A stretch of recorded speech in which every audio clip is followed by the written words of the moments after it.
Tergantung kecenderungan seseorang, tergantung juga aspirasi seseorang. Cenderungan, aspirasi, dan juga tergantung kematangan seseorang, kematangan spiritual seseorang. Banyak sekali faktornya. Contoh yang paling gampang, yang mungkin Anda tahu Petapa Sumedha. Petapa Sumedha itu sakti, punya abinya, jananya kuat. Ya, pada saat itu tinggal setetes lagi penuh lah dia. Artinya kalau dia mau mencapai tingkatan Arya dengan Buddha Dipangkara, sangat-sangat mungkin penuh.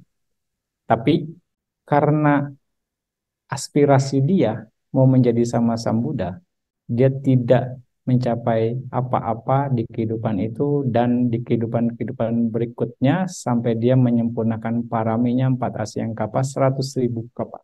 Itu karena aspirasinya. Jadi aspirasinya memblok dia untuk mencapai tingkatan Arya.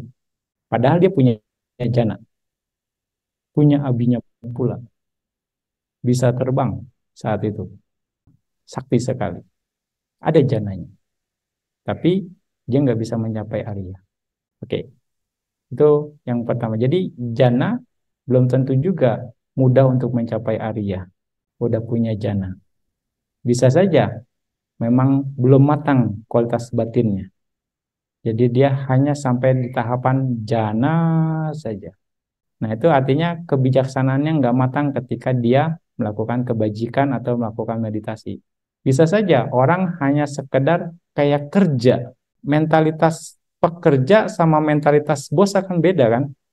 Cara kerjanya. Kalau pekerja hanya menyelesaikan saja kerjaan selesai. Yang penting saya dapat bayaran.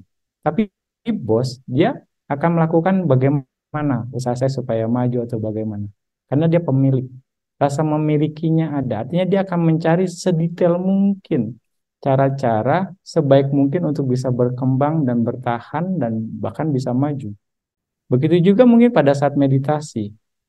Mentalitas pekerja ya selesaikan saja pekerjaan. Selesai. Istilah di kita yang penting finish the course selesai. Kayak kerja aja. Tapi tidak bisa mendapat pemahaman bagaimana latihan ini, maknanya apa, kebijaksanaannya nggak matang. Ada tipikal-tipikal meditator seperti itu, atau praktisi atau petapa yang seperti itu. Nggak mengerti, artinya karena kebijaksanaannya yang belum matang. Nah, ada juga di zaman Buddha, arahat yang tidak punya jana di zaman Buddha. Mereka langsung mencapai Arya tanpa melalui jana. Ada variasi. Tapi setelah mereka mencapai tingkatan arahat, mereka latihan jana. Sampai akhirnya mereka punya abinya. Ada juga pola seperti itu. Ada juga, makanya ada jalur samatha yanika, ada jalur vipassana yanika. Dua jalur ini yang bisa menempuh tingkatan-tingkatan kesucian sampai tingkatan arahat. Kalau samatha yanika melalui pembentukan konsentrasi, latihan samatha, 40 objek. Nah, ya vipassana yanika itu langsung vipassana tapi harus melalui 4 unsur dulu, latihan 4 unsur sampai tingkatan-tingkatan kesucian. Kira-kira seperti itu.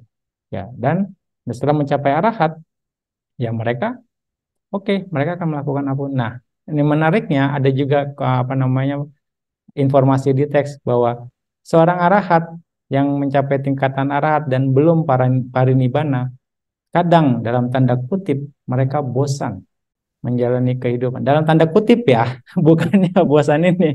Nanti kalau bosan Banti bilang bosan, nanti kilesa. Masa arahat punya kilesa? Enggak. Dalam tanda kutip.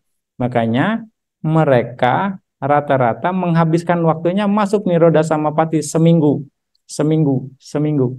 Waktu berlalu dengan cepat dengan seminggu seperti itu. Masuk Niroda Samapati. Kira-kira seperti itu. Makanya untuk itu ada juga akhirnya mereka yaitu yang tadi Banti bilang setelah mencapai arahat dia belum punya jana. Mereka latihan konsentrasi untuk mencapai jana dan punya abinya. Ya akhirnya nanti dia bisa masuk Niroda Samapati. Karena Niroda Samapati itu pun basicnya adalah jana. Jadi semua bisa terjadi kemungkinannya itu ya. Variasinya banyak.